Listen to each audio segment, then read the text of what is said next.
It's easy to explain in this situation, her judge. For example, take her debut hit single, 13 Years Hard Time for Love.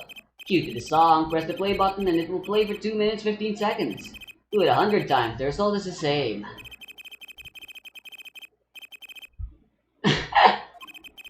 Magic is a world of utmost precision, hocus pocus, requires admirable focus.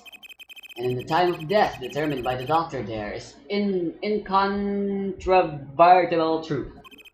Very well, the prosecution warns us that we're dealing with rather precise times.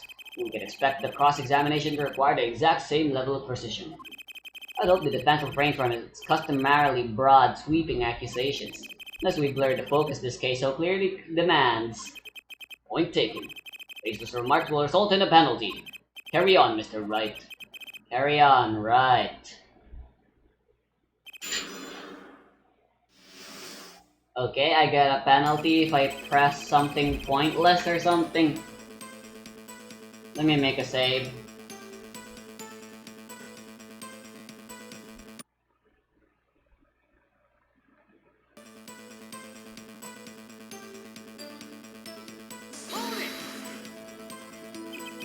"11:20 p.m.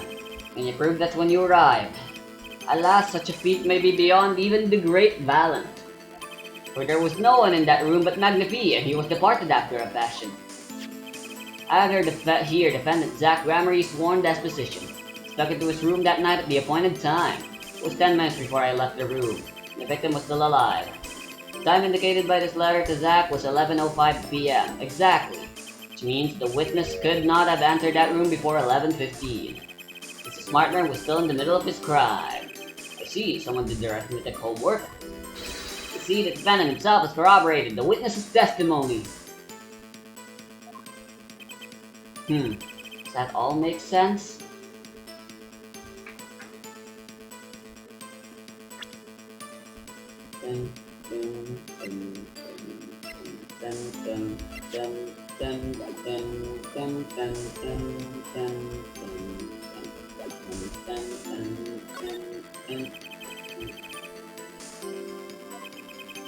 I don't see a problem. For now. Let's continue, shall we then? Sometimes the most magical things of all. It's the truth.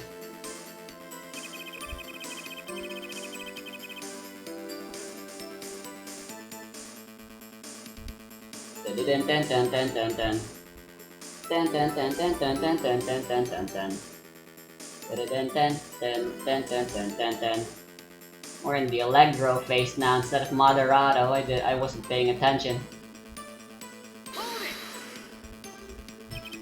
You walk in on a murder and the first thing you do is shoot the clown? The disciple does what the disciple must. My mentor's request without reason had cost for me a surfeit of sorrow. For what would I, Valiant, be now without him? May the soul of Magnifi the Great find greater peace above. This I muttered to myself as I pulled that lonely trigger. In any case, I believe this is nothing more than what we have already learned. I'm still waiting for one of those right moments, attorney.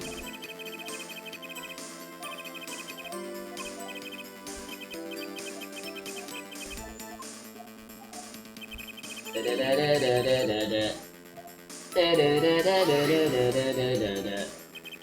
the doctor say anything concerning the cause of death?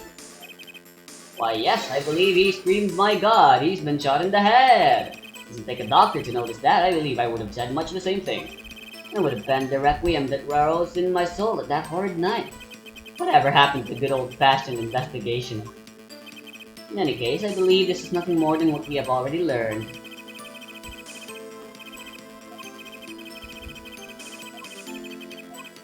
Dun, dun, dun, dun, dun, dun, dun.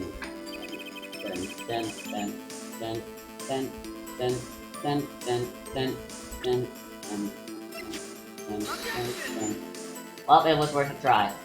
Dun, dun, dun, dun, dun, dun, dun, dun, dun, dun. Dun, dun, dun, dun, dun, dun. Dun, dun, dun, dun, dun, dun, dun, dun, dun, dun, dun. Dun, dun, dun, dun, dun, dun, dun, dun, dun.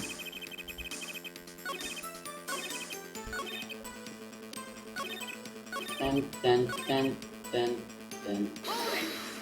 dun, dun. I don't think I'm stepping out on a limb to say I have some doubt about this. How could the doctor be so precise with the time? We do usually only get an estimated time of death, true. I'm not sure I've heard of a verified time of death. Magic reveals in making the complex appear simple, but reality is the opposite. What appears complex in this case is a simple matter of subtraction. I see another person has done their arithmetic homework. The point here is the IV the victim was taking. It's quite visible in the photograph of the scene.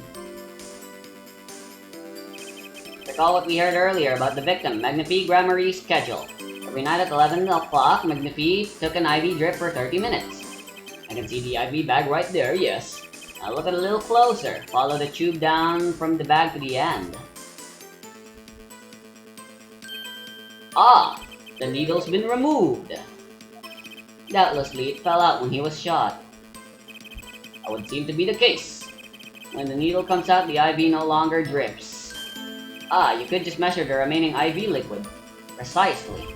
The IV liquid functions for our purposes as an hourglass of sorts. This is how the doctor determined the time of death. From the amount remaining in the bag, it was determined that the IV had stopped 10 minutes after administration began. And so it was when I, Valent, entered that room.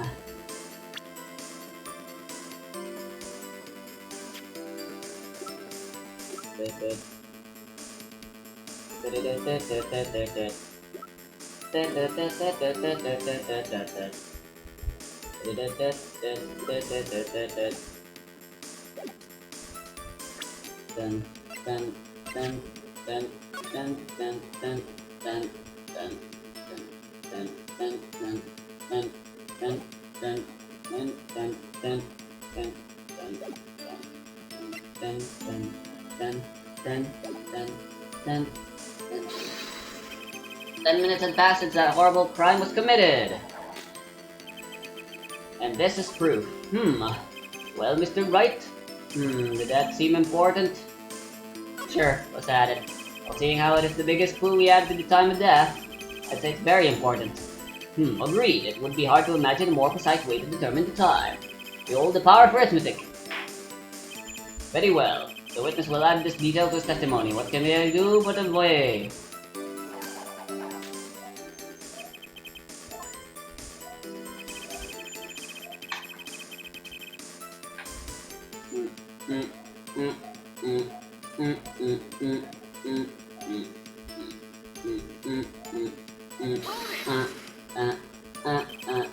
Did you notice the IV yourself by any chance?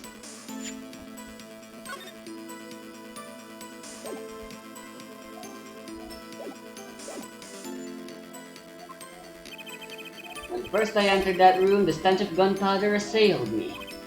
Next, the mark of death upon my mentor's forehead. And then his left arm did I spy a rose drooping and wilted. Torn the discarded IV needle. Not from the vein by the force of the shot, luckily for you. If that IV had not been there, why, you might be a suspect. Indubitably so. I might say it's thanks to my lucky color. Your lucky color? Indeed, even today I wear it proudly on my suspect self. For it always without fail brings me luck. When Zack and Valent won their first Magician's Grand Prix, yes, the very one held by the Association of International Magicians, I was adorned in the Satar Dan too, and our trophy, a bust. Ah, what a day it was. My lucky color, yes, indeed, and that IV too, I think it was hued especially for me, Valent. That does seem to be the case indeed. Well, Mr. Wright, any thoughts on this testimony? Man sure looks happy with himself.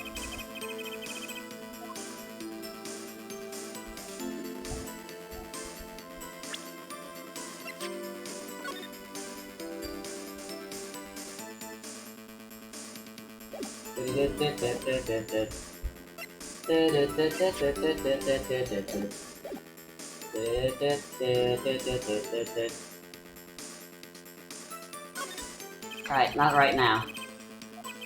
Dun dun dun dun dun dun dun dun dun dun dun dun dun dun dun dun.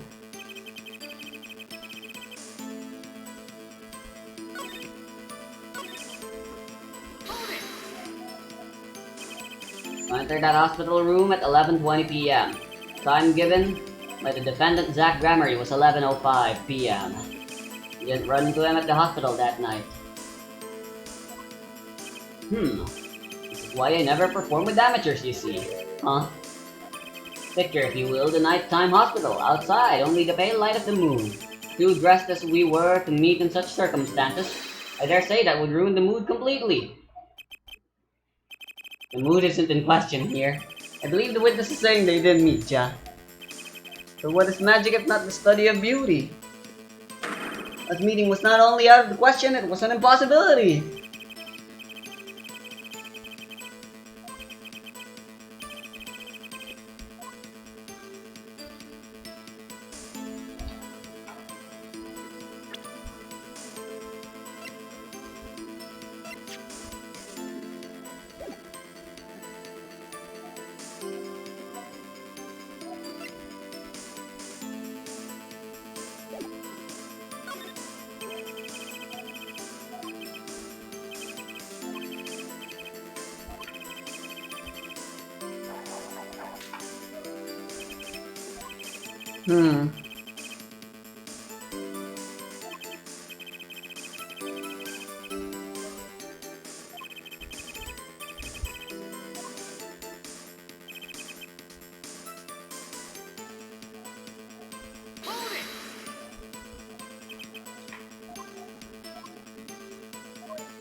The only problem I see here is the glaring contradiction in that testimony.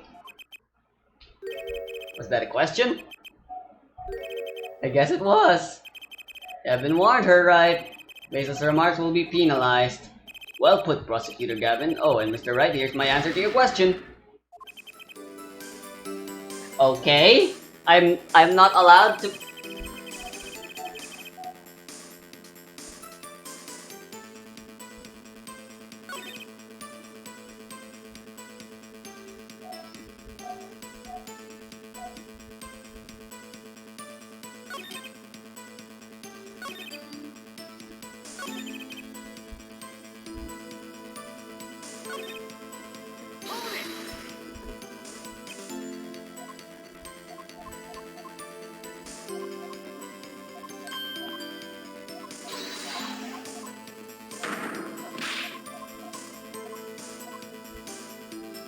Yeah!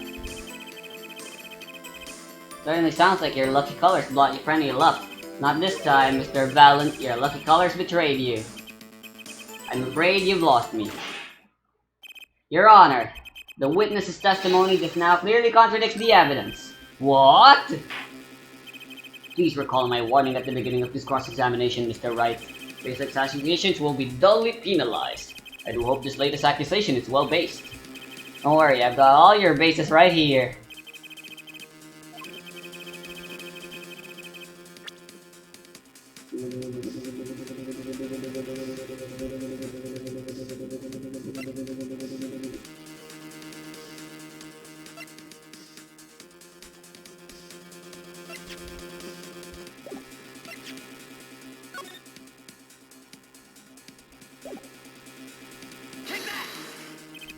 The crime scene tells all, Your Honor. The photo of the crime scene? All this talk of color has me yearning for black and white, clear-cut simplicity. Tell us, Her Right, just where is the contradiction in this photo? My pleasure, and I assure you it's quite simple. But I can't promise anything in black and white. Let's hear what Mr. Wright has to say. What in this photo contradicts the witness's testimony?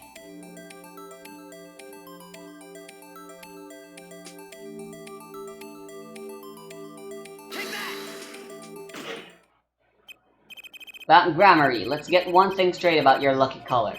It's yellow, yes? Kinda takes a mystery out of it, but yes. Something wrong with yellow, Mr. Wright? Yes, there is. Decisively wrong, in fact. Take another look at the photo of the crime scene. Oof, color-blinded people. What's this?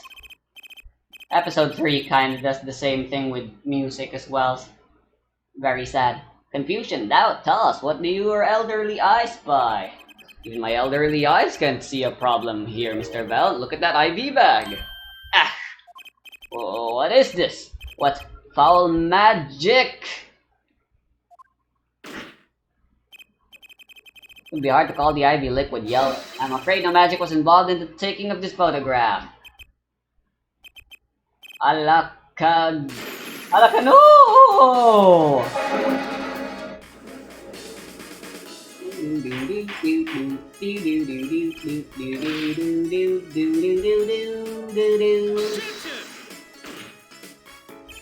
This is some kind of mistake.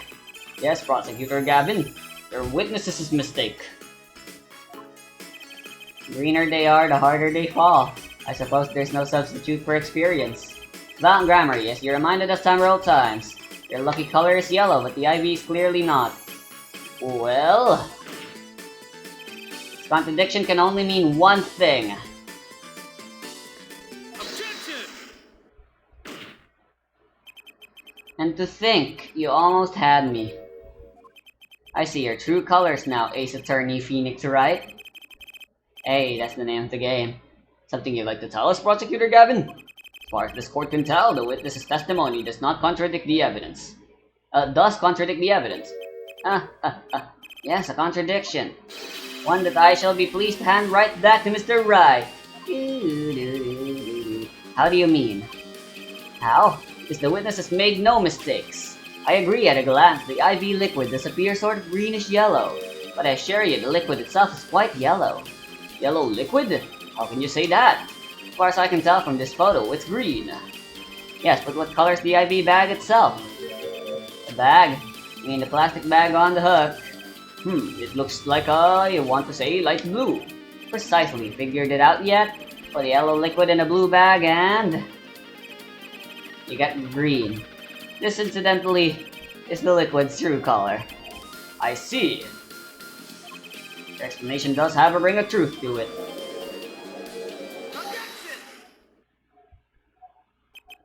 As I thought, there's no substitute for experience, Prosecutor Gavin.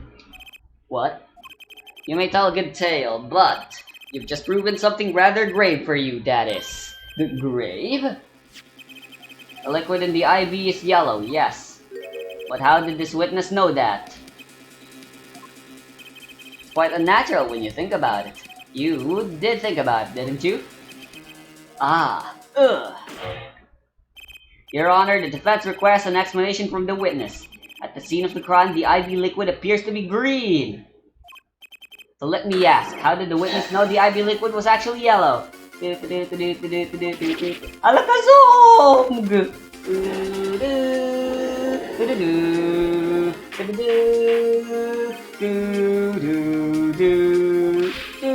Mr. Wright, you will explain this at once. The witness clearly knew the color of the IV liquid, so I'm sure it means something, but what? I can think of only one possibility, Your Honor. The witness Grammary has testified that the IV liquid was yellow because...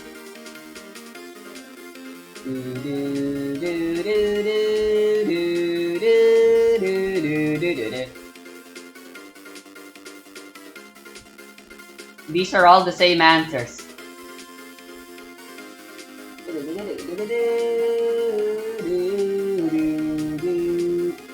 I can guess it's maybe because of age or something that caused it to change color. It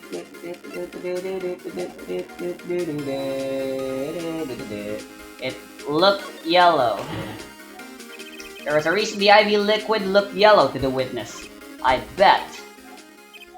Mr. Wright, that I bet at the end there worries me. Am I right in the assumption that you hope there's a reason? Not no?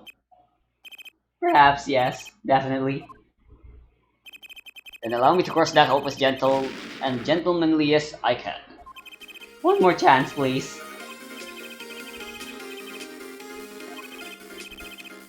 From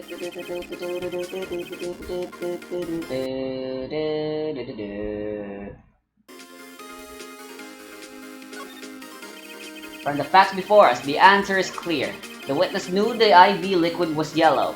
Why? Because he'd seen it before, but not inside the blue mag we see in the photo. He saw the liquid by itself in a clear, colorless bag. I suppose he would have had to, but I'm still not clear as to what this all means.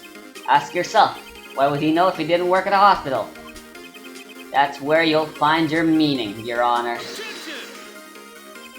I'm afraid I find nothing, so what if he knew the IV liquid's color?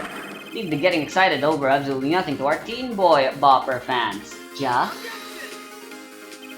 The IV liquid is the only evidence proving the time of death, a 30-minute hourglass, with 20 minutes worth of sand remaining. Your claim, Prosecutor Gavin. I remember it well. However, there's a critical difference between an hourglass and an IV bag. Wait, I know! An hourglass uses sand, but an IV bag uses liquid. I'm right, right? As much as it pains me to say this, Your Honor, no.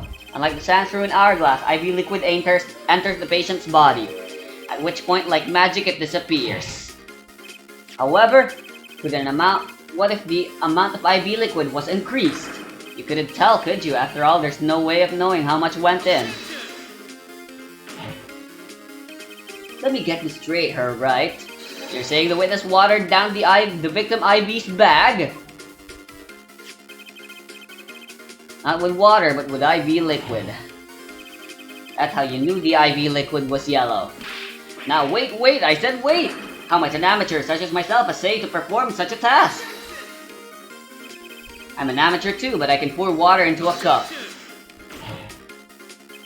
I'm afraid there's quite a big difference between a cup and an IV bag, quite. You prove our witness is capable of such a feat? He has a point. Amateurs. I, at least, would have some difficulty pouring IV liquid into that bag. You'll need to be an expert to see. The look on the witness's face. He addressed liquid to that IV to throw off the time of death. I tire of these fairy tales lacking evidence. Well, Mr. Wright, I need solid evidence to bring us back down to earth. Val Grammary, I'm afraid your magic won't serve you well in a life of crime. Might I ask what you're strongly suggesting? Magic relies on props, and props become evidence. Our witness was certainly able to increase the amount of IV liquid in that bag. All he had to do was work a little magic. And the prop was...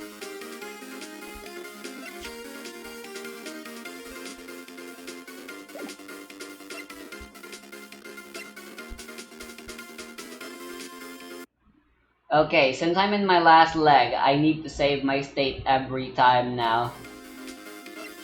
I'll use lucky number 7, since we're talking about lucky now. The victim's syringe. It's the perfect prop for the magically increasing IV trick, and easy enough for an amateur to use. What kind of evidence is that? The syringe was clean, not a trace of liquid in it. And don't you find that odd, Prosecutor Gavin? What? The victim had the syringe to administer his insulin shots. There should have been traces of insulin left inside. Well, Val Grammary, as you pointed out yourself, the IV liquid makes the perfect clock. One that you could manipulate at will. AlakaZAUUUUUGH!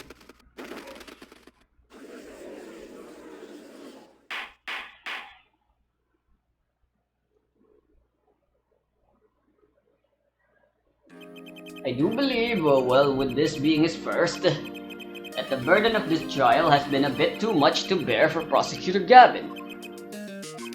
I'm afraid that while there is a doubt as to the amount of IV liquid in that bag, the time of death cannot be proven. That brings our trial to a close for today. Well, maybe I can squeeze an extra day out of this. I can do a little much needed investigation work. I see there are no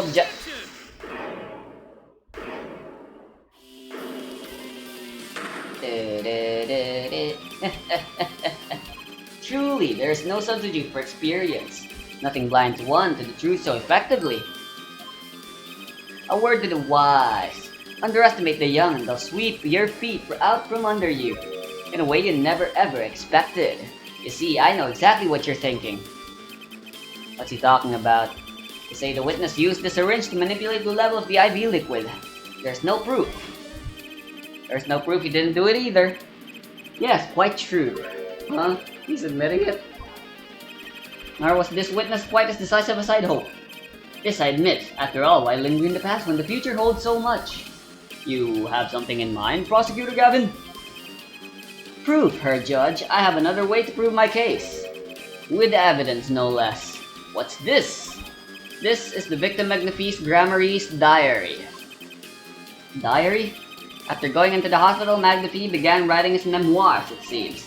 The story of his birth, his startling debut, and of meeting his disciples. It seems he intended for the last chapter to end quite appropriately with his death. Wait, that book doesn't say what the reason was, does it? The reason why his disciples couldn't refuse his last request? Sadly, it does not. What's important here is on the last page. Apparently, the victim wrote on his journal that night, even after the IV had begun at 11 p.m. Let's read it, shall we?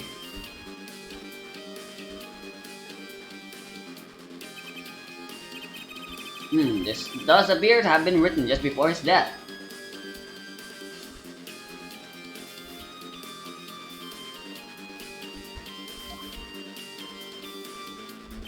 The court accepts this into evidence. Read the very last part with particular care. This journal may end here or it may go on, but not long. That depends on his hand. Of course, by his, he refers to our defendant, Zach Grammary. That would make sense, yes. He was the first scheduled visitor after all. But look at what he said before that.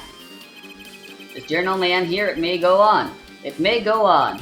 Magnifique Grammary intended to write again. That is, Zach Grammary didn't pull the trigger. I see the defense understands the meaning of this. The victim's diary does not go on, it ends. Magnifique's life was brought to an end by the defendant, Zach Grammary. Order, order, order! Prosecutor Gavin! Are you certain that Magnifique Grammary wrote this? There's no mistaking his handwriting. Well, this does seem to be significant. According to this, Magnifique did intend to continue his diary, and this is where we fall. Yet, if his diary ended here, which plainly it did, then the one who pulled the trigger was the first visitor, Zach Grammary. Well, how do you like me now, her, right? Still too green for your tastes, He's right about the diary being pretty clear. Still, I find it hard to believe that he'd overlook such an obvious problem with this precious evidence. Well, Mr. Wright, the witness's testimony we heard was lacking, but put together with this evidence, it seems quite sufficient for a case. The diary is accepted like this, the trial's over. Maybe it's time for me to show them something. I'm left with no choice but to show my own evidence. My own secret weapon. What? You have some evidence that overturns this diary? It's not too late to rethink this and avoid more embarrassment. Ooh, grammar issue. Wrong spelling. 2 little O's. It's supposed to be 2. Very well. Please show us your evidence, Mr. Wright.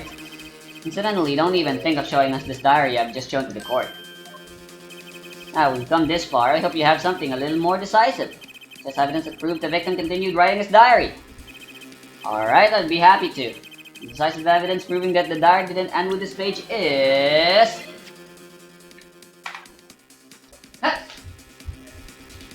What? Sure, why not? Yeah. You have the time. Huh? Yeah? This is where my computer is. Well, shit, looks like I'm gonna have to edit this in. Or, maybe this is the perfect cliffhanger.